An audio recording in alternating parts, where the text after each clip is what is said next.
Welcome to the Slop Farm. Enjoy the video. You'll start by confirming where the app's executable lives and that you have permission to create shortcuts.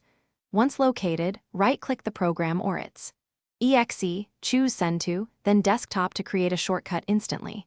Make sure Windows Explorer shows file extensions so you can confirm it's an exe. This helps avoid linking to installers.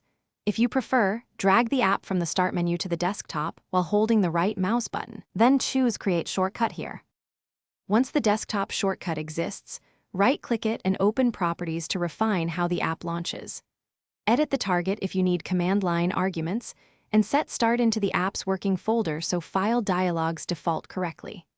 Choose Run Normal, Minimized, or Maximized depending on preference, and assign a hotkey like Ctrl+Alt+K to open it fast. You can also change icon for clarity and enable Run as administrator if the app needs elevated privileges for full functionality. Finalize by pinning the shortcut to the taskbar or Start for quick access. Drag it into folders or rename it to keep things organized. Then test launching the app from the shortcut to confirm target and start and paths are correct.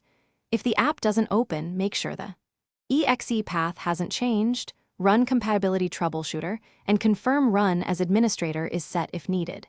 If you still see errors, recreate the shortcut directly from the application's installation folder to eliminate path mistakes. Thanks for watching.